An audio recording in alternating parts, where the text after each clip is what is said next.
Welcome back to Soccer Card United. It's episode 265 of the greatest soccer card podcast in the world. My name is Jason. That's Enzo. Hello, Enzo. Hello, Jason.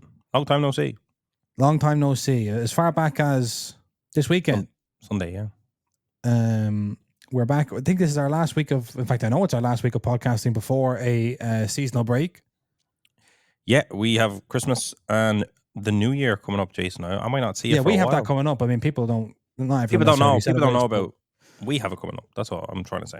And we're not a Premier League or we're not a kind of an English football outfit here. We don't keep playing over the seasonal period. We're a Bundesliga, we're a La Liga situation. So we take a couple of weeks off at Christmas. At least in terms of podcasting, we still have a lot that we do in the background as ever, Jason. Certainly, I think people realize that this podcast is not it's not in theory our full-time job. No. Imagine that. Oof, what a life that would be. But here we are. I wanted to start off and do a very rare plug for soccercardsunited.com. What's that? It's a website we have where you get your best deals on soccer card boxes. There's all sorts of new goodies over there at soccercardsunited.com. The new flagship is in stock. F1 Paddock Pass. And Enzo, you've come up with an ingenious pick and mix system over here for the team, for the fan sets. The 24-25 club fan set pick and mix, people. So as people know, I revolutionized pick and mix with the Chronicles boxes back in the day. That's right. We bought these fan sets in, and just because of some shortcomings in our logistics operation, it's very difficult just to have a single fan set on the website. Because it just doesn't work out. Because we're so global, Jason. We have people ordering from all over the world, and it's like, I can't ship you a fan set. Like, we'll charge maybe 15, 16 euro shipping, but some people it'll cost us 50, so, and we can eat that on a lot of hobby boxes, but we can't eat that on a fan set. No, sorry. Yeah. But yeah, anyway, we did a pick and mix there of a variety of fan sets. We don't have them all. I think we're missing Real Madrid and Bayern Munich. I don't know if they're officially out yet or not. I don't know. I've seen some of them around, but we haven't got them anyway. So yeah, this is kind of mostly for our Irish customers, maybe our Americans as well. Definitely can get involved with this. It will all financially work out in terms of our shipping.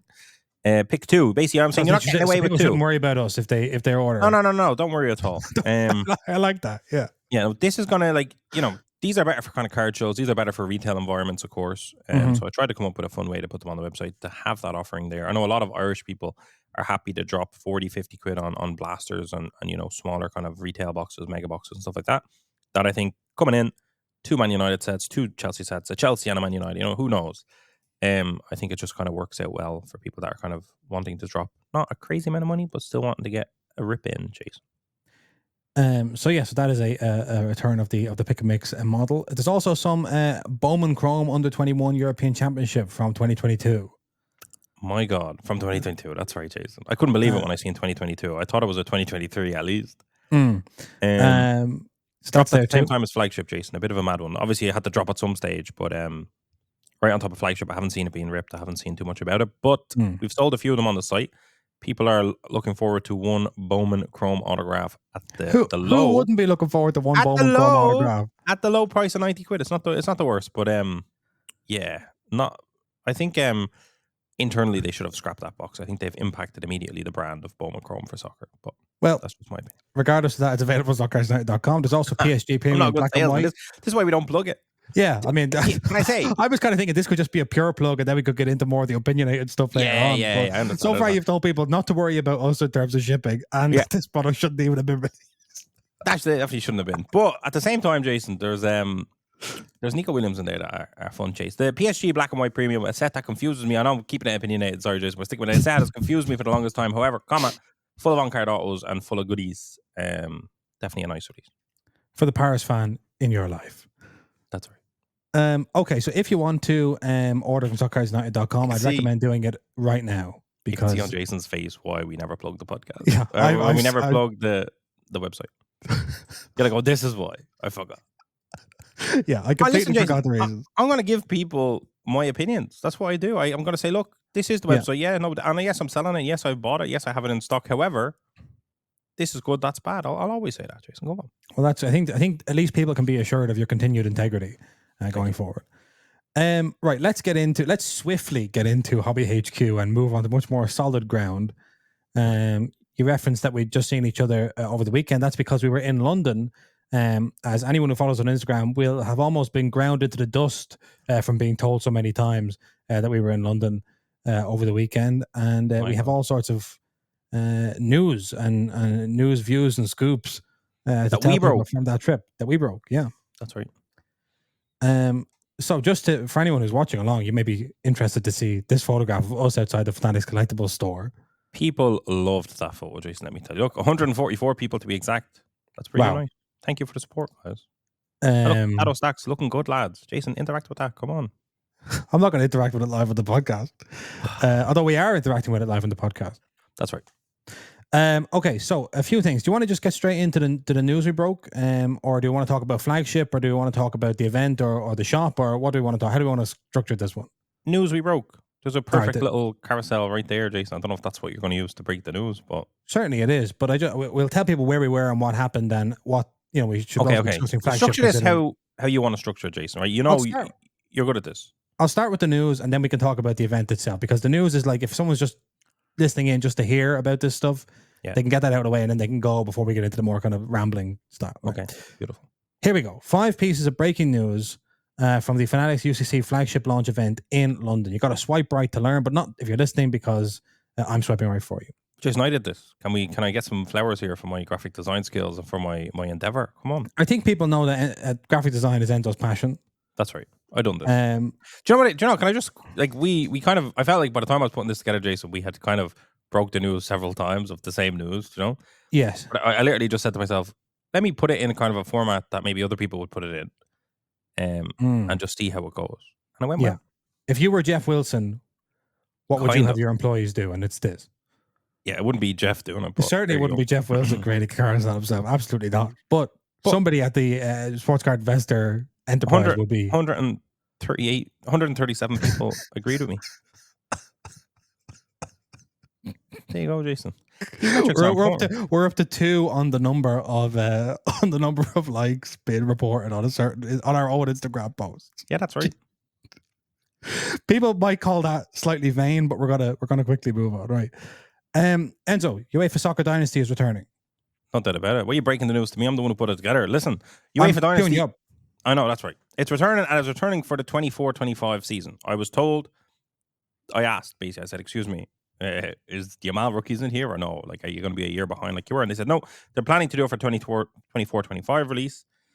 And they were on record, but this is something that's not anywhere, Jason, so this is a scoop for people. They were on record saying, and obviously they would say this, but they were on record saying that they think they have smoked the waters of the first year release. Basically, they said, I think this is going to be better. How could you make it better? I don't know how you're going to make it better, but they basically said, we actually think this is going to, like, it was hugely successful last year. We think we have made it better. The only thing on the top of my head, Jason, I can think of that you could improve it is maybe adding in the new Dynasty Black that we're seeing with the Shohei Ohtani set. Like maybe there's no Yamal rookies, but there could be Dynasty Black of Yamal with a game used kit from the Euros or something along. I mean, it's Champions League, so whatever from the league or whatever from Champions League. That's the only thing I can think of, because I feel like they kind of had most of the heavy hitters in it. You know, if they had a Messi Ronaldo duel, like that's obviously going to help or whatever. But ultimately, the general kind of reaction I think I've seen is everyone going, "Oh no, why have you done that?" You know, the way Panini didn't do flawless 2 years in a row, 2 and 3 or whatever. It is that thing of like, there's people that have gone around buying all of their kind of club cards, their player cards that they wanted to chase, and they kind of felt like they had an asset. And like, I have this Dynasty its own card. That was beautiful. They're not going to do this again, or at least they're not going to do it for 5 years. Kind of everyone wants like a 5-year gap. Yeah. And then it's like, no, we're coming straight back with it, kind of Formula 1 style. I still think there's always going to be value in first year Dynasty, but I don't really know. Obviously it's slightly confused because the Dynasty that came out was 22-23 Dynasty, and it just came out a couple of months ago. So there is a 2-season gap, even if there's only, well, we don't know how long. Who knows when this is going to be out, by the way, because they didn't say anything about it dropping imminently or it's not going to be a flagship job or anything like that. So yeah, most people, I would say, wary of this release returning. Because in F1, we should say as well, they do it every year with F1, but F1 Dynasty values are diluted by that for 100%. Yeah. So although some drivers in F1 are still strong, most are completely diluted by the repeated Dynasty. And although like first year F1 Dynasty continues to perform super well, you cannot forget that that's tying into first year F1 period. Like that makes that extra significant. It's not necessarily that's the first time it's Dynasty, because obviously if you look at soccer, they have flawless cards from many years ago. So is that the set that holds value versus the first year Topps Dynasty? So we're gonna have to see what they do. But at the same time, on the flip side, some people are like, "Oh, great, we have a high end release in soccer. We can get RPAs. We get on card. We have this kind of premium release. That's brilliant." So it's kind of a catch-22. It's kind of hard to know. We had an interesting discussion with somebody at the event about including rookies in Dynasty and whether or not that increases the value of the product or dilutes the value of the product. Because obviously, if you get a rookie chase, if you hit a rookie patch autograph in a Dynasty box, high end RPA, that's fantastic. Everyone loves that. But because of the way soccer works and the fact that there isn't a draft class and therefore there isn't an inbuild, this guy's the number 1 pick, this guy's the number 2 pick. And so everyone is kind of familiar with who the hot rookies are. When you hit the RPA, it's a more sort of prospect-based thing, except for rare exceptions like Lamine Yamal. If you got, for instance, the flagship cover star Lucas Bergvall in an RPA, at that time when you hit it, it would be unclear as to whether or not he was any use. And so do you have a take on that as to whether or not you want to see as many rookies included or what? Yeah, we were kind of our advice. People would be happy to hear our advice to them was you shouldn't omit the rookies because, you never know who the rookie will be in a few years' time. Like that could be what gives a set the value. If you're concerned, especially because we're releasing this almost a year after the season. And as we always say, Jason, you're not going to know if a player is going to make it or not after 1 year being professional. Yeah. They could pop off many years down the line. Like if you want to drag it all the way back to kind of the beginnings of soccer, like if there was a year where you could have had a Luka Modric rookie in there, people would have classified that as a terrible hit. And then many years later, after he left Spurs, maybe while he was still at Spurs, but many years later when he went to Real Madrid, everyone would be like, holy shit, that is like one of the greatest cards that exists, So we basically said if you're kind of releasing it kind of post-season of a season that's kind of happened and you kind of feel, because they're trying to collate it that way, if you go through a case or, whatever, that there's good value in a box because they know the price of a box will be so high. So it's good that they're considering that. I said, let's say you had like a Lewis Smiley, right? And you're not really sure, is he good, is he bad? Is that a €300 card? Is it a €2,000? We don't really know. And you're kind of thinking it's on the low end. Make that one of the cards that you can have a redemption in, if there is any redemptions. Or to be honest, I would go out of my way to make a redemption just so as you can have kind of the lower end Dynasty cards with a redemption inside it that can get you something else of kind of a higher value. Sorry, explain that to me again. Sorry, I didn't. I don't know if you paid attention. So, like, I think Mason Mount, for example, in last year's Dynasty, was one of the cards that could have had a redemption with it. Oh, I'm with you. Yes, sorry. Yeah. So I'm saying, if you think the rookies, even though, like, to be honest, I think if you're actually creating a set, you're like, it's a rookie, he could be good in sometime in the future, and therefore it's standalone enough. Like, it's probably a miss, but that's the hobby. It's like it might be one of the biggest chases ever. We don't know. Yeah. So there's still value in hitting a rookie regardless. But if you're kind of concerned about it, if you're thinking, how many of the rookie class do we want in Dynasty? Because you think it could dilute it to a point where everyone's just getting really, really bad hits because the rookies are terrible or whatever. Yeah. Then if you're going to do that, but you want to have that coverage because you never know who's going to be the one to pop off, right? So in that case, I just said you should just kind of build in kind of redemption where maybe there's dual autographs or whatever, and now that's a redemption, and that goes in with a rookie that you're not really too sure of. Like that's kind of what you can do to mitigate it. And in fairness, at some point in the future, if there could be a situation where like this person's rookie is in that, and it comes, chances are if you hit it, you're also going to dual auto like Messi Ronaldo, and it's mental because the rookie by itself is worth loads now because easier to look back. But that's my thoughts. It's something we just kind of have to sit back and watch. I think it doesn't really surprise us, as much as like I think people were really gambling on them just never doing it again, which is not the Fanatics way. No, like to be honest, if you had to put your money one way or the other, it was very obvious based on the fact that like PSG Premium comes out and there's so many on-card autos. It's like they're marks of excellence. Like, Fanatics have got closer to the athletes and I've got them on board with on-card autographs, and it's happening in soccer, and it's for the best. Like I can't wait to see Topps Chrome cards in Topps Chrome with on-card autos. Like that's what I'm waiting on. Same way they had it in baseball. I'm not surprised, but because first year Dynasty Jason had so many legends, it was so legend heavy. It's kind of like, and that which makes sense. How do you replicate that if you've kind of done it already? How many legends are there that people are screaming out for that weren't included in the first year? So obviously, if you have Andrea Pirlo, you're going to take him out of an Inter kit and having him in a Milan kit, and now it's a bit different. Juventus kit, whatever. Yeah, like there's still ways to do it, But ultimately, it kind of is like how many high end collectors are in soccer. Do you know, like that's what it comes down to. Because now it's like we had, like, you see what you can buy flawless for, Jason, and that came out how many moons ago. Dynasty prices for the most part did okay, a lot better than I thought they would do. They're still like a lot better than I thought they would do. yeah, they're a lot better than we thought they would do. But yeah, to kind of drop another Dynasty set on top of it, especially if they're like on time with this Dynasty set, it will actually just be super close. But like, I don't love it, don't hate it. I didn't go deep on collecting Dynasty. I don't have any. I don't think either of us even have held I don't have any Dynasty, no. a Dynasty card. So again, it's a good high end release. But yeah, I don't know. Okay, I'm looking forward to it. You're looking forward to it, but I understand it. I've seen like people collecting like all of the Milan cards and spending big on them. You know, all of the inscriptions and da-da-da. So I feel for them, but at the end of the day, it's like you made a play and the play hasn't worked. That's not anyone's fault. What are Fanatics trying to do? They're trying to create as many good sets as they can. And although that it becomes, I would say they're trying to create as many sets as they can. I wouldn't say they're trying to create as many good sets as they can. Yeah, but like, why would you go out of your way to make Dynasty? Do you know, it's not. I don't know. You make loads of money, I suppose. You make loads of money, yeah. But still, like, they wouldn't be doing it again unless the first year was very profitable for them. Yeah, I do think that's one thing. Like, no matter how good they make Topps Dynasty, I don't think it's going to perform how first year did for them. Yeah. Never mind the market for them. Do you know? Because I know that they were wave selling and da-da-da. I don't think that happens because I think a lot of what was spent was people prospecting it would be kind of a first year set. It wasn't going to happen in a long time. Yes. So I think the market will punish them for this, but I'm interested to see how they strengthen the product. Yeah. Okay. Let's move on to number 2. This is Merlin Ultimate was announced as a set. So this is based on the 94-95 Merlin design, which some people may be familiar with. It's kind of a classic Premier League design. It definitely was more well known in the UK and Ireland than it was globally. But this is set to be they didn't give a huge amount of detail on this one.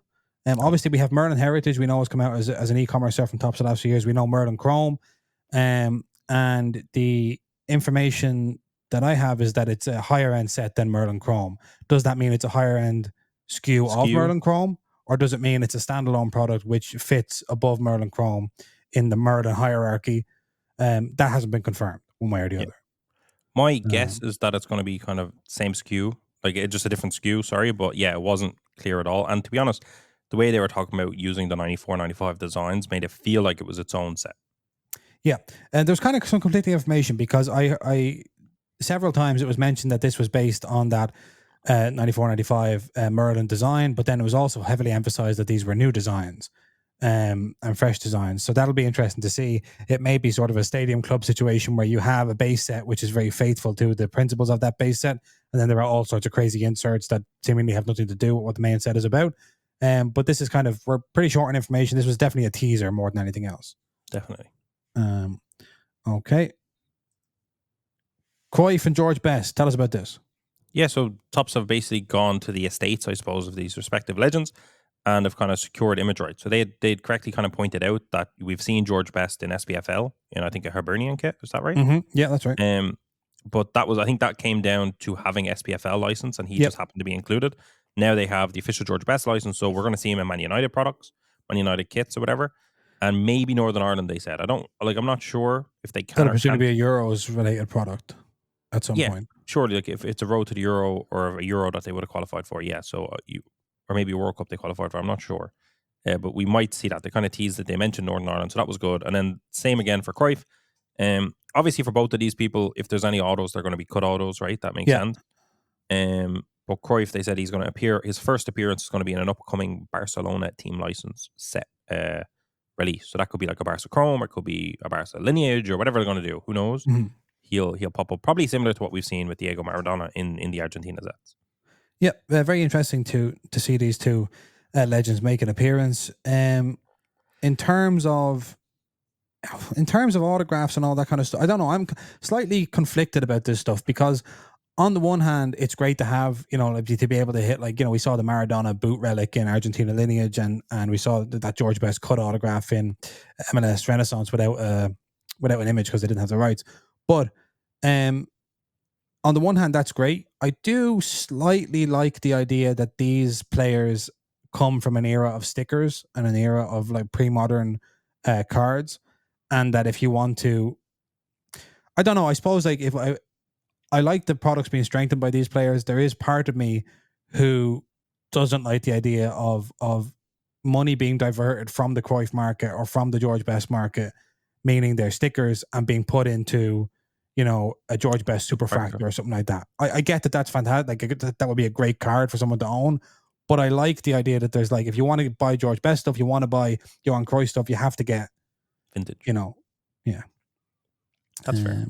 I do think it's, I think it's slightly different markets, but at the same time, I understand what you're saying. Like, it's George Best buyers, so it's the same, you know. Yeah, because like, I mean, we recently were at the London card show, and there was a few like upper deck George Best cards from the sets they made in the early 2000s and then the 90s for Man United, and they were just, you know, kind of like £5, kind of £10 cards, base cards, inserts, that kind of thing. But they're relatively short print because of the sets they were in, and didn't really do. They don't really have great interest, and people generally just go, "Oh, that's George Best. That's really cool." But do you think this could strengthen their kind of overall price? Like, if a 101 George Best or a 1 of 10 George Best did a big number, do you look back at a Pop 2 or a Pop 1 vintage George Best and go, well, surely this is worth more now? I think it'll certainly strengthen our on-card autograph. That's what I'm saying. If a cut auto, which obviously if there's a cut auto, it'll probably be a 101. If a cut auto does a huge number and is a huge chase, what's an on-card auto that's also licensed doing, you know? So I think there's pros and cons. Yeah, pros and cons. It's an interesting one anyway. But just in terms of, we were talking about in Dynasty, how do you expand the legends? How are you doing this? So they are genuinely looking at, you know, who maybe has passed away, that we can get the family involved, etc. Well, surely not into Dynasty, because Dynasty is all on card. I'm not saying into Dynasty. I'm just saying in general. Okay. You know, and then this 1 of 1 country flag variation coming out in Chrome. I like it. I like it a lot. I feel like we've seen this particular card design many times. You mean just like a country flag in the background? A country flag card design, yeah. But never as a 101. I know, like, what does it matter? Like, some people were kind of complaining, other people were excited about it. I think it's a fun chase. I kind of like that it's a 101. They could have easily made this a common insert, you know. Sort of the Bundesliga, the National Stars kind of situation. Yeah, exactly that. Flags of Foundation or whatever. I like it. I just think it's a positive. It's an extra chase. I know, like, some people say there's so many gimmicks, and that's what it kind of feels like. Everything is gimmicky, but it's like, you know, throw in a somewhat unique 101. Ultimately, someone hits it and it's a bit of fun. I don't think it's a negative. Do you think it's going to be a 1 of 1 Superfractor or just a 1 of 1? I would like if it was Superfractor, but I think it's just like, I'm hoping it's a numbered 101, but it could just be like that, and if there's only one of them, and it is what it is, kind of thing. Fair enough. But like, imagine a rookie or whatever. Like, I do think it's like I think I know a lot of Americans that would want to have that card. You know, like, it's a chase. It is a chase. I think you fit on the point there. You know, a lot of Americans who would want to have that Pulisic card, and I think it's almost like you're doing the subset to hit one card in the subset, and that's the Pulisic American flag. But like, we had someone comment below. I think Brad was saying there better be a Canadian one. You know, like yeah. I don't know. I think, like, imagine if I don't know. I mean, if there was a Roy Keane Man United card with an Irish flag behind it, would you dislike or like? I don't know. How would you feel? I would like it, I suppose, but would I? I don't know. It just doesn't seem very special to me. That's the only thing. That's what I'm saying. Okay. Well, I think it's good. Yeah. In terms of overall looking, we know, like, anyone who's listened to the show for a long time, we know now that looking through checklists these days for Topps products in particular is very, very different to looking through checklists 2 or 3 years ago, where there was kind of just vast expanses of nothing really in the base set, and now there's all sorts of goodies, and and you could call them gimmicks, and we have called them gimmicks, but there also is just more stuff to hit. These are kind of just richer, deeper products. Can I say it's more engaging? Like, we just yesterday, Jason, I was opening some boxes of Flagship, because we had a few damaged cases that arrived. So I said, lovely stuff. And it was mental. There's 24 packs in a box, which I think is an increase again from a few years ago. And it was just like confusing. There was so much in it. Obviously, stuff is coming out. Interesting stuff is coming out. Obviously now you get a relic, or you get an auto in every box, which is obviously good. And you get your Chrome pack in there as well. It was intense. It was a very good box for the price point. And I think, like, Chrome, like, I don't know, they've been making it more fun. But again, if everyone's hitting something in a box, what is anything worth? Like, that's what it kind of comes down to. If this is a 101, what's a 101? You know, it's one of those kind of things. Only one. Why have we not seen that yet from some of the pilots? It gets very confusing. But I don't think it's a bad thing. I think they're trying to think of ways to improve it, but ultimately it's like, why do they need to improve all the time? And that's because the one factor in the background, which is because we need to keep printing more and making more, and so it's like what's driving this innovation is almost a I love the game. necessity. Yeah, it's a necessity out of because we need to produce all of these sets and all of these boxes. So how do we make it engaging and interesting, which is good, because if they only did it one way, it would have just completely collapsed. So it's good and it's bad. I don't really know. I think you're dead right that like these sets are more engaging and interesting. And like, I mean, a couple of years ago, just to stick on flagship, if I had said to someone like, "Oh, you like football cards, if you don't really know about this, let's open a box of flagship." You open it with them, and it kind of is underwhelming. And there's no hit, or there's like It's you an only empty get high number of experience. cards. It's an empty, but it's not an empty experience if you're a collector. It's not an empty That's true. experience if you know what you're looking for, because you are chasing a particular thing. And what's happened now is, I think, is that these boxes for casual collectors or casual fans or people who are opening their first hobby box are much more interesting. But it's almost like um, a slight kind of like the appeal is broader but less deep. There's a lot of stuff now that it's like, yeah, if you had never opened a box before, you'd be like, oh my god, look at that, look at this, look at that. But if you know what you're looking for and you kind of just go like, that's a gimmick, that's just bells and whistles. Like I'm still, So I think they're interfering slightly with the purity of the thing because they're trying to grow it and make it more mass appeal. So if you're a purist, if you're a hardcore, you're probably looking at these and going, there's a lot of fluff in here. Like, but if you're kind of the man on the street just getting involved for the first time, it's a much richer experience. But that's come at the cost to the Yep. hardcore collectors, I would, because a lot of the pushback is from people who have been here for a while and they're like, what are you doing to my beloved product? Flagship. I'll say this: I have 3 years of flagship, Jason, in Soccer's HQ, the Soccer's United HQ, should I say? And it does seeing that flagship edition on the front of this box, Jason, makes me feel fantastic. Mm. Courtesy of our suggestion, as far as I'm concerned. Yeah. I love it. And then a bit of F1 news, Logo Factor. Logo Factor. Look at that. It's a Logo Yeah. Factor box ahead of release. Get them. Yeah. Everyone, pitchforks. Get them. Listen, get me. In the Fanatics flagship store, they actually had these on sale by mistake, Jason. You noticed it, and then me Yes. and Harry from London Card Show went up and scooped 3 boxes each. And I didn't rip mine yet. I actually flipped 2 of my 3 to Harry because I'm a shark, and then convinced him to rip 2 of them, and we got to see the insides. And in one box, we had 4 numbered cards to 99 or less, and There in the goes other the box, top steal for the London Card Show, by the way. that's right. There was 5 numbered cards per box, and the other one, 99 or less. So I'm just giving a little podcast shout out if this pops up on tops.com, if you're in the US, if it's just European exclusive, I'm not really sure. If you have an opportunity to grab one of these boxes and you're into Formula One, I would recommend it because they were about €60, Jason. Mm-hmm. And there seems to be 4 numbered cards, 99 or less. It's almost like Sapphire.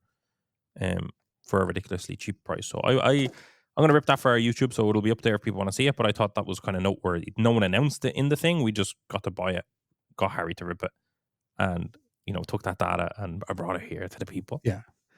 Okay. Right. So I don't want to dwell too long on that. So that is some news. We were there. We should say we were there at this massive shopping center in London, and we saw the Fanatics Collectibles store. It was in right near Marks and Spencer's. For anyone who knows what that is, it's kind of a department store. And this shopping center is massive, so you have all the top brands, also loads of other collectible stores. We saw that. Something like some sort of Funko Pop adjacent thing. We saw a whole store for. And we were like, oh, they absolutely should have a card shop in here if this kind of thing is here. That's probably $1 billion business that I've just denigrated by saying like some sort of Funko Pop adjacent type thing. But we went. There was some invitees. There was a sort of UK, and then because we were there, Ireland as well. Hobby people. There were some competition winners. There was giveaways. There was some flagship ripped. We bumped into a listener. That was nice. One of the competition winners was a listener. Oh yeah, that was nice. There was a claw machine. It was good fun. I got robbed on the claw machine. Enzo had a full on fight at the claw machine. Shout out to Max there. Enzo, what were your impressions of the shop in terms of if you were someone who didn't know what the hobby was and you passed that shop in the shopping center, what would you think? I don't know, because the Funko adjacent thing, which left a big mark on me as well, Jason. It was like I didn't know what it was, But if I felt like I could have easily, or at least someone, not me, but someone could easily walk in there and buy something and walk out and go, I don't really know how I ended up buying this, but here it is. I didn't Yeah. get that feeling in the Top Shop because I think because everything was behind glass, because it's like they weren't selling by the pack. It was boxes only. It was kind of like there was single Yeah. cards. I don't know. It felt a bit weird, but I do think, especially hosting the event in there with the kind of like the shop was open but not open so to the public, and a lot of people were kind of popping their head in and trying to look, and there was definitely that discoverability of the hobby happening. Yes. The claw machine was engaging, obviously a bit of fun, bit of crack. I don't know. I think that I would love to see a lot of the information from that shop, like from sales to just the kind of general experience of people walking in and what they're saying and what kind of stuff the staff are hearing. Mm-hmm. They had a lot of memorabilia kind of on the wall as well, kind of framed up and whatever. But it was nice. I think it was like it's one of those things where it needs to be there for you to feel like, oh, this is a real thing. It kind of gave me almost a card show vibe of like if you're hosting a physical shop, it's not a show, but like if you're hosting a shop, you're in a shopping center, you can stumble across it and go, what is that? And you've kind of seen it, and then it's kind of like, oh, I've seen that on Instagram. I've seen Dana White's opening this stuff all the time. You walk in. Shout out to his 101 Neymar Dynasty. I don't know if you've seen that, Jason. I didn't see that. It was, I didn't can see I that, say but this? it's horrifying. It was the only time I've seen him rip something and actually look really, really like it. I seen a change in his eye. He was like, someone said that's about $10,000, and he kind of. Sometimes you hear him talking about gambling. He's a big blackjack guy. Sure. And when they said that was $10,000, he had a look in his eye like he was about to rip through 50 million boxes. Like he really was like, holy fucking shit. Because previously he's only been mostly ripping UFC boxes, and the cards there are generally worth very little. Yes. He's ripped a few. I think he's ripped Soccer Dynasty in the past and also got a Neymar, but not a 101. But when they were like, if it's gold, it's a 101, and he was like moving the thing and it was gold, and he was like, he actually got excited. It was, I don't know, I'll probably send it to you, Jason. It's the one time where it's almost like he broke character, where it's like, I'm doing this for contractual obligations, and he was like, he was like, holy shit, I'm fucking hit something. This is mental. Like it looked like he was actually enjoying it. Tops have given Dana White kind of a Stockholm syndrome, where he now has been forced to rip so many boxes that he's actually his mind has convinced himself that he's happy doing it, because otherwise he wouldn't be able to cope with the amount of wax that Tops have him opening. His Friday rips. It's Friday, of course. Dana White's Friday rips. Who misses it? It's an appointment. It's an appointment. What were we going to say? Oh yeah, not opening by the pack, not selling by the pack, and also, you noticed a lot of the single cards. I think all the single cards were slabbed. Yes. So that is just a demonstration of the fact this is a pop-up. It's mostly a marketing exercise, because if you were setting up kind of a true retail thing, you would be selling by the pack, you would have flick-throughs, etc. So I think it definitely is. You'd walk in there if you were in any way interested. You'd kind of walk in, because that's why they have some memorabilia there. You see jerseys, you see signed footballs, etc. You walk in, you might kind of like stop at the glass, kind of, as it were. You wouldn't necessarily. I imagine it's the kind of place that if I didn't know what it was, I would walk in, and then as soon as any member of staff asked me if they could help me with anything, I would say no, and I would then leave, because I would be slightly nervous about what you've just seen. What I've just seen, exactly, yeah. But definitely an attractive prospect, especially when they put that velvet rope across the thing for the event. Then people were like, what's going on there? Why can't that come in? I heard someone walk by and they just wanted to buy a pack of top loaders. They were turned away because it was a private event, which is a bit crazy. But I think he was from like maybe the TCG world. He was like, oh, I just wanted to buy like a pack of sleeves and top loaders, whatever. And they were just like, this is a private event. Get out of here. It was like that, because they, like, just from that point of view, because they had their Fanatics supplies in there. It's like, you walk in needing top loaders, you're in a Magic the Gathering or you're in Pokemon or whatever, and it's like, that's a bit mad. Like, and then you're kind of adjacent to everything, and you go, I actually support, Liverpool, and then it's like, and then then things begin to happen, and all of a sudden, then you're cross pollination. You started a podcast, you're 4 years in, but so that was that, and then we had the flagship, to sort of like some product Q&A, and then there was a flagship opening. You said you opened some flagship yesterday as well. What has your impressions been of Top's flagship? I like the card design with the name at the top. It is fun. Yeah. I like the card stock's actually okay. Like, it's still paper, but it's solid paper. Like, all of the kind of parallels I hit didn't look kind of terrible. When you get like a foil kind of refractor or whatever, foil factor or whatever. Have any of the cards kind of started to develop a bit of a bend or anything? No. Oh, I haven't looked at them since yesterday. There's potential, because I haven't sleeved anything. Yeah. But what I'm saying is, like, just the numbered cards weren't as bad as they have been in the past, where it's just you look at it straight away and go, oh, that's to 50, and I will never be able to grade it because it's in that absolute state. It actually looked good. the relics, I had 2 relics. One of them had 2 colors in it, so it was cool. It was nice.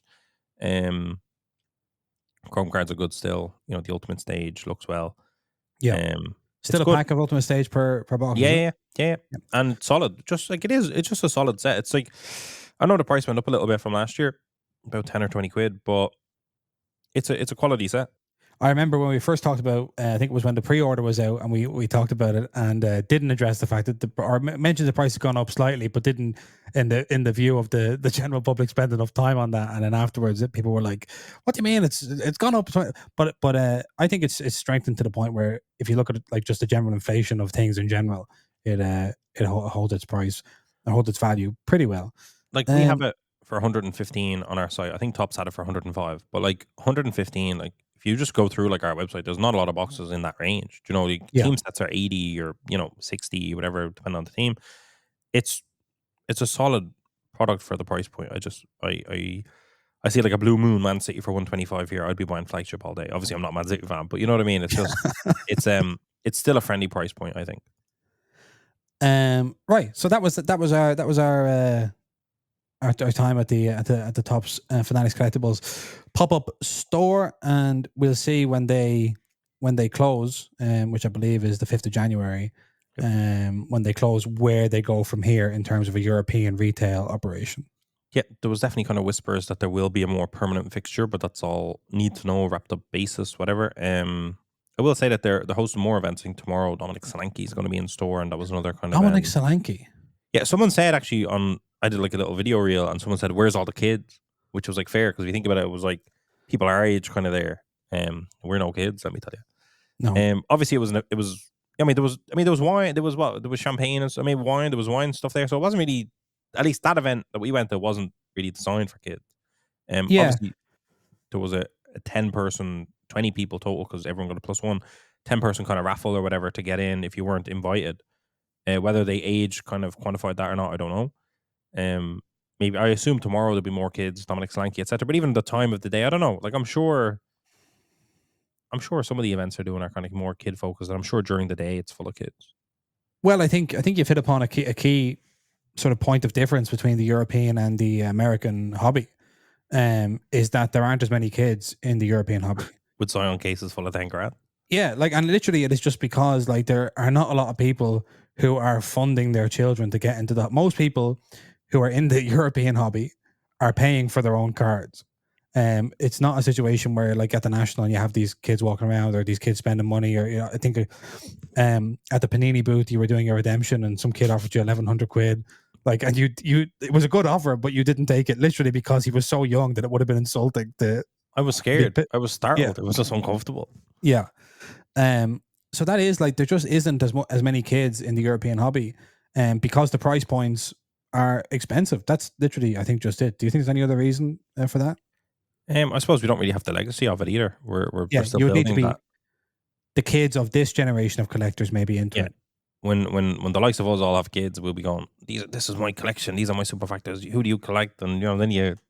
It may skip a generation because there may be like some kind of there may be like you want to skip a generation. You refuse to engage your children in the hobby. Like, oh my God, my dad collects these. I'm not interested in these. But then you're viewing a resentful child. You don't even have kids. Oh God, yeah. As far as I'm concerned, any children of any collector in Europe I've met, are not going to be pleased with. They're not going to be involved with this. No. My God. But where are the kids? That's an interesting because you see a Topps Hobby Rip Night, you see Tom Brady somewhere opening, and he's surrounded by children. 100%. And I don't see wine at those Rip Nights either. Yeah. Well, it's just a cultural difference, isn't it? That's right. Okay, but then I suppose this was a kind of an industry event. There was a launch party. Yeah, like I don't think kids would be losing their heads hearing about George Best and Johan Cruyff and upcoming Merlin Ultimate. They'd be like, "What does that mean? Like, what are you talking about?" Yes, yeah.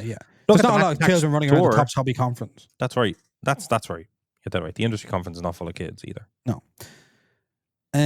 Okay, one more thing on flagship before we move on from it, and that is over at Breakfast Cards, who has previously confirmed to him that it's not pronounced Breakfast.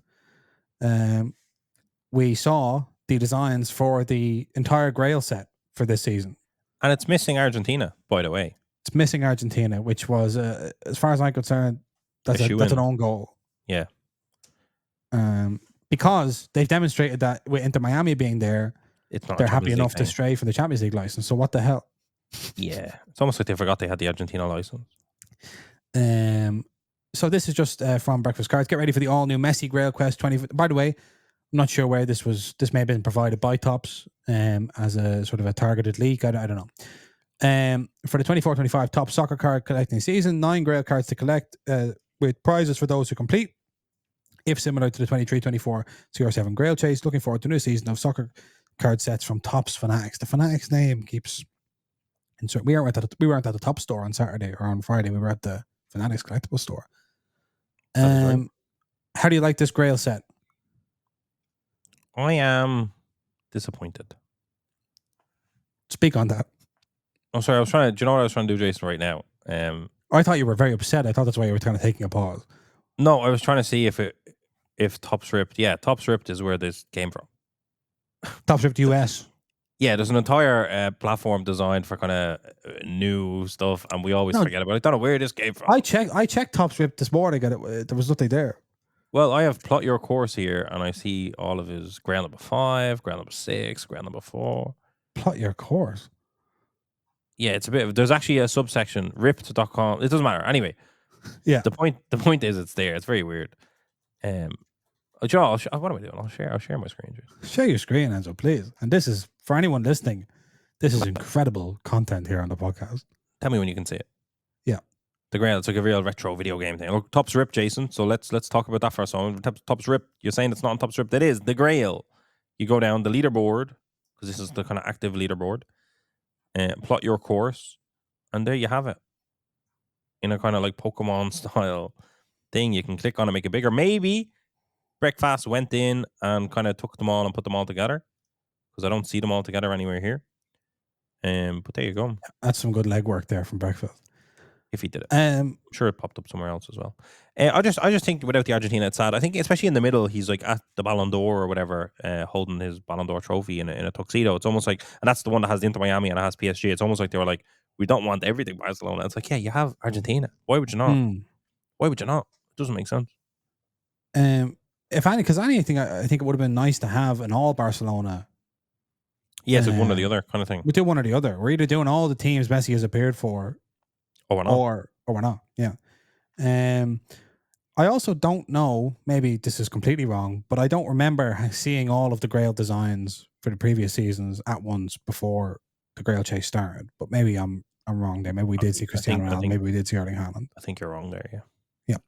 Anyway, something I don't like, by the way. I don't like that. I think that's stupid. No, yeah. Yeah, I think it's stupid. But I think we have seen it each year, but it's stupid. Seems unnecessary, doesn't it? Like, we don't see the hidden gems in advance. Why should you see the Grails in advance? Yeah, can we? I've just sorry, just share this here for a second. So here, if you imagine this, right? So we're on this kind of like fantasy 64-bit kind of game thing. If you click, these were all like they would be in a video game, blacked out with a white question mark. Yes. Until they were found. Yeah. And so it's like, what's Grail number 5 question mark? And you click on it, and it goes. You could have a quick description, like, or like a little riddle or some sort of cryptic idea of what it might be, and then when the first one is registered, it pops up. Look at that. So if you go down there, scroll down a bit on that one. Sorry, Jason. Yeah. Scroll down. It says Topps Merlin UEFA. Do these all tell where each one comes from? They do. So we can do that now. So Grail number 1 is flagship. Yep. Right, and that's this one. Grail number 2 is finest. Cool. They're not even kind of in order. Grail number 3. But you know what? In fairness, if your goal is to sell these sets, it's beneficial. Grail number 3 is Merlin. Merlin, yeah. There's a few. Remember, you can have multiple in Merlin. If you're designed to sell these sets, is it not better to for everyone to know? Like, everyone knows, like, Messi is in Topps Chrome MLS. Does that help sell MLS? Probably. Because you know why they actually leak all this in advance, Jason, I would imagine. Why is that? Because the breakers are definitely saying, we need to know which Grail is in this so I can have a break spot for that and sell my breaks. How dare you not tell me who's in? I need to know for my break. I think you're right, and I think that's incredibly disappointing. It's disappointing because it ruins some of the fun. Because I think the same thing happened with Marks of Excellence. Now we know what Marks of Excellence are in sets. Mm-hmm. I think Hidden Yeah. Gems, because the name is hidden, is the only reason that we don't know. They've locked themselves out of Telling, but revealing they that one in advance. probably do. Yeah, so I think that's probably why, which is actually sad. It's kind of like you lose a bit of faith in the whole thing when you go, oh wait, it is stupid to release all the Grail cards in advance and tell you what sets they're in, until you realize it's convenient for the breakers because they need to sell those slots. Like, obviously, one of the themes that's changed over the course of doing this podcast is that products now are just straight up designed for breakers. They're no longer called Breakers Delight, but they have, kind of increasingly ludicrous individual names. And that's fine. I understand that Fanatics' strategy, part of it to 10x the hobby, is to just 10x the number of people who are entering breaks. But I do think there's a limit. And it's like, I don't really want breaking to be, which I know Fanatics do want this, by the way. I don't want breaking to be the primary way that people engage with the hobby. Yeah. And there are just certain things where it's like, I understand that breakers want that, but just tell the breakers to go fuck themselves. Yeah, you're going to lose. Like, you're going to give out a good value spot. Yeah, I'm sorry. You're going to have to not overcharge for this one Messi spot. I'm sure you'll be okay. I think you're making enough money on the rest of the spots. Anyway, I don't want to get on a rant. We'll move on. To our friends at PSA. I say our friends. They won't open in Dublin. Yeah, they said they're opening in Europe somewhere, but they haven't expounded upon that. So maybe we're not friends with them at all. Anyway. Can I just say, people keep messaging me regarding the Dublin card show saying, will PSA be there accepting my submissions? No! You don't have that in work grading, first of all. No, I'm joking. It's, now you're going to go on a rant. No, but I'm just saying, because it's like, I don't know, it comes to obviously people who haven't been to card shows all over the world. I think that's what frustrates me. It's like, Harry has had to fight tooth and nail to get PSA over to the London show. And even then, it was very difficult, and it took a large effort from collectors to really submit loads of cards with them and show them that it's worth their time being there, and which has been amazing. But like, even like, it's that thing of like, PSA rock up to the national and you could submit cards, but it's going to cost you your arm and your leg. And it's like, everyone that's asking me that, I know for a fact, are not ready to spend a premium to have PSA grade. And they also think, even at the national, like, the national is like one of the only places where they grade it on site. People are like, the amount of times I get messages saying, is there on site grading in Dublin? And it's like, why would there be? Yeah. But that again is just complete unfamiliarity with it, because it's not education. It's education. I know. It's not illogical to think that there might be on-site grade if you're not really sure what anything. I would say when we started, we were probably the same. We were thinking, wouldn't it be brilliant? Wouldn't it be a dream to hand someone a card and receive back a graded card in the same day? I'm sure it would, but because you're kind of imagining. I think you're imagining someone there with a jeweler's loop, looks over your card, very quickly decides what the grade is, pops it in a thing. Then someone else, maybe down just slightly sitting beside them, kind of goes, right, it's locked in. Label printed, bang. There you go, €10. That's what people. €10, but like, no. Sorry. Another thing that's happened. I need a standardized response for that. I think that's what I'm trying to allude to. Because I would get to use it 4 or 5 times a day. Can someone write up, or can ChatGPT write up for you a little form email just to say there won't be, and then give a list of all of the shows in the world where PSA do on-site grading, and I think it would just be maybe 1 or 2 shows. Yeah, that's right. And the cost associated with that as well. So speaking of the Dublin Card Show, speaking about people having different expectations, I won't say who it was, but we were in a conversation a while ago about the Dublin Card Show with a prominent US hobby company. I won't say exactly what they do or who they are. Prominent US hobby company, and they said, yeah, we could maybe come to that, but we have certain criteria for the amount of business we would need to do at the show. And we said, yeah, no, it's a big show, no problem at all, yeah. And the number they told us was, I would say it was about 10 times as much as I thought they were going to say. And I think it's funny as well, because it's like European shows are increasing. There's more and more all the time. There's more people going to them all the time. But the US hobby is still many, many times as big. And our kind of biggest shows still could be run in various cities around the US many times per year and not matches. So we're still keeps us humble, is what I would say, in terms of. Yeah. I remember with that company, we were like, right, we'll make them hit that number ourselves if we have to, because we have so many cards, whatever. Yeah. But it's weird, because it is that kind of, you got to jump first kind of thing. Like, it is that thing of like, those companies are going to wait until it's a little bit too late to get their market share to then kind of jump into a market, which is, it's short-sighted a little bit, but it's also understandable. They're like, I'm not wasting my time. There are, and have been, a lot of shows around Europe that have not been top of the range, that have got corporate sponsors there who then are going, I'm never going back to Europe for the next decade because that was grim, but they just went to the wrong show, Should have come to Dublin. Should have come to Dublin. Should have went to London, which is a show I'll always vouch for, London Card Show. But yeah, I don't know. I mean, we had people reach out wanting to do like various collaborations and stuff that just aren't of our ilk. We had some Americans saying, "Hey, we'll come over," and they kind of wanted some form of deal. They wanted some, maybe the flights and hotel and a few bits covered. And it's like, I know you've seen Americans come to our show, but believe it or not, they're They coming. paid their own way. Yeah, They paid their own way. They're coming for the vibes of it all. They're coming for us. They're coming for the show. Like, it's not part of our strategy. I think someone thought it was part of our strategy, and they were thinking, I have a big following. I can come over and I can help you guys get more Americans over. And it's like, in our kind of mantra for how we're growing this show, getting loads of Americans over and kind of, is not part of, like, it's amazingly welcomed, but it's not part of our strategic plan. Our strategic plan is to have an Irish show for Irish people. you've almost as you're wearing. Look what you're wearing, Jason. Look at this. Oh, it's brilliant. Let's go. No, but you know what I mean? It was like, it was crazy because it makes sense, but it's like, no, believe it or not, like, these people are flying from all over Europe and from America, from Canada, etc., purely because either they listen to the podcast or they've never been to Dublin and they want to have a bit of fun. And it's like, it's not just because a lot of people would pay, influencers and marketers and whatever to come to the show and pump it up and da-da-da. We genuinely, like, have not done that. We've put money towards advertising, but not towards, like, I don't know, coming and vending and stuff like that. Yeah. So that was very funny when that person presumably realized that people had been legitimately traveling under their own expense. Yeah, but I understand can be confusing. It's like, no, but surely all these people are not just going to Dublin. Like, they are.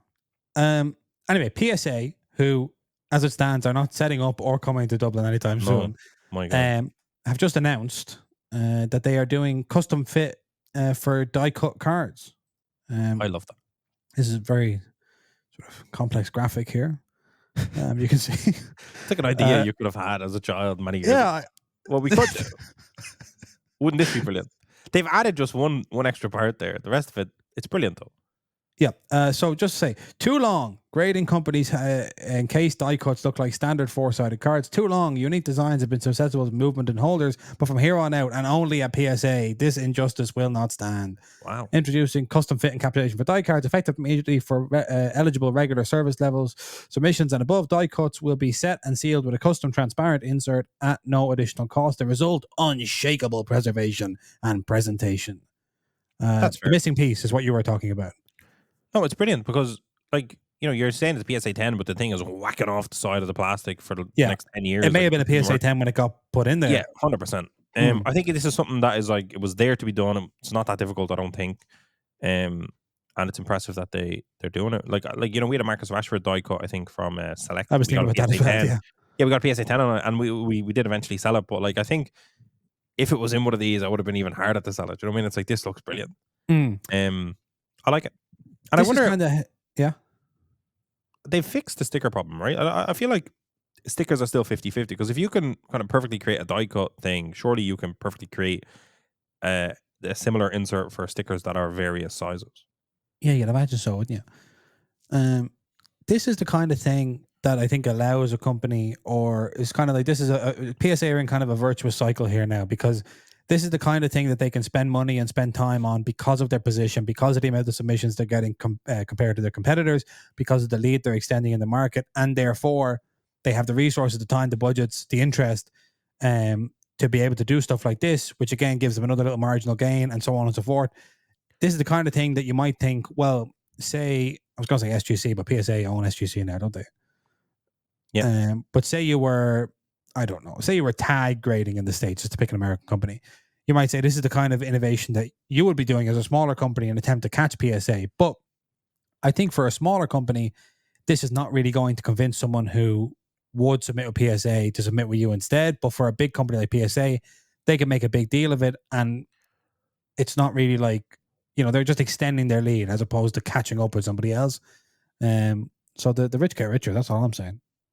Yeah, no, for sure. And it even says there, like, important to know, not all die cuts will receive this custom insert or whatever. So I'm sure there's still they said they don't all even need it or whatever. But I don't know. I like it.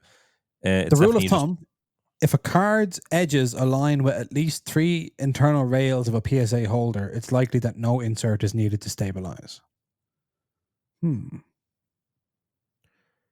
So That's for I you. think it's For good. you. I'd love to know if you just submit it and they independently decide to do, as opposed to like you need to submit a die cut. You know, it's its own lane. But I think it's just do a submission and Yes. they'll see a die cut and they'll go, okay, stick that in It the. says it's made during the authentication process by PSA's experts as to whether or not they need to give the custom holder. Also from PSA, very, very briefly, we've been talking about PSA and eBay, and there was that kind of three-way deal between eBay, Gold, and PSA a while ago, and collectors Yeah, and all that vaults kind of were stuff. changed and different Yeah. things. Who knows which way the vault went? Who knows which way the marketplace went? I can't remember. But anyway, you've been able to list your cards directly on eBay after they've been graded at PSA. You've been able to auction them, and now you're going to be able to fixed price sell them as well, which, in my opinion, would significantly increase the uptake of this service. Because I know, Enzo, you're a big fan of a fixed price eBay listing. I'm scared of auctions, although I like auctions. I like auctions when it's a large portion together. You know, I don't like just a single card auctioned off. Yeah, no, I like it. I've had a lot of success with buy now on eBay for certain types of cards. So for anyone who is thinking about doing that, you now have the option. Let's finish off today, speaking of Dublin, and not speaking of soccer, with a story here in the Irish Examiner, and I'm going to give their advertisers some free advertising when I pull this webpage up because I got a big banner here. This is from the Irish Examiner, which is a Cork newspaper, which I'm not really too happy to be reporting from, but it's on Sports Collectors Daily. But here we are. The NFL, National Football League, in the US, regular season fixture at Croke Park is close to confirmation. As reported by the Irish Examiner last month, the Pittsburgh Steelers will be one of the competing teams in GAHQ, pending a final decision by the new Irish government. The first ever regular NFL season game to be in Ireland is close to being confirmed. Outlining the benefits of hosting... Next September, yeah. Yeah. Very exciting. Well-placed sources are encouraged that what they believe will be the biggest sports event ever to happen in Ireland is within reach, despite formal government negotiations only beginning on Tuesday. So yeah, very excited. The Steelers and the GAA is the Gaelic Athletic Association, the native sports here, have strengthened their ties in the last couple of years with 2 watch parties staged in Croke Park and the visit of GAA President Jarlath Burns and their officials to the Rooney Sports Complex in Pittsburgh last year. So, Enzo, does this mean we're going to have to officially adopt the Pittsburgh Steelers as the Stock Cards United's NFL team? I think we're going to have to, Jason. The Steel City themselves. We're going to, I think, that, Jason. I think we might need to start paying these Pittsburgh-based influencers to come to the card show. In recent years, Dublin has hosted college games, and in 1997, the Steelers faced the Chicago Bears in a preseason game in Croke Park. Yeah. But this will be a regular season game. Yes, the year after we were born. We were just babies in our cribs. So it sounds like we're Steelers fans, Jason, to me. I don't know how many people will offend by saying that, but to be honest, we've only been to one NFL game, is that correct? I've only been to one NFL game, yeah. I've only been to one, and it was the Bears versus the Jaguars. The Jaguars, yeah. It was a good game, but it didn't convince me one way or the other. No, so the Steelers are essentially the Ireland home team. Our fandom is there to be taken. If only there was a large multinational conglomerate that could supply me with various pieces of Pittsburgh Steelers paraphernalia to wear at these games. But we'll have to do something card related for that if it's the biggest ever sporting event in Ireland. Yeah, it's on September, so we have a good spread post show. Show ends March 1st. We'll have 1, 2, 3, 4, 5, 6, 7. Basically half a year to plan something there. So I don't think that's crazy. That's card show first half of the year, Pittsburgh Steeler event of some form, NFL other part of the year. I know we have I actually know for a fact because we went to the National in Cleveland last year, which is real close to Pittsburgh. And I believe the Steelers' one of their biggest rivals is the Cleveland Browns. That's a vicious rivalry. So I would like people to write in and tell us, if we are to become Pittsburgh Steelers fans, what do we have to know? Who are the players, the great players from history? Who are the players in the current squad? And give us the good and the bad. Like I like say if I didn't know anything about soccer and I say I'm going to become a PSG fan, Messi, Neymar, Mbappe is there. This a few years ago. Say I'm going to be a PSG fan. I need you to tell me. That's fine. They're an oil club, though.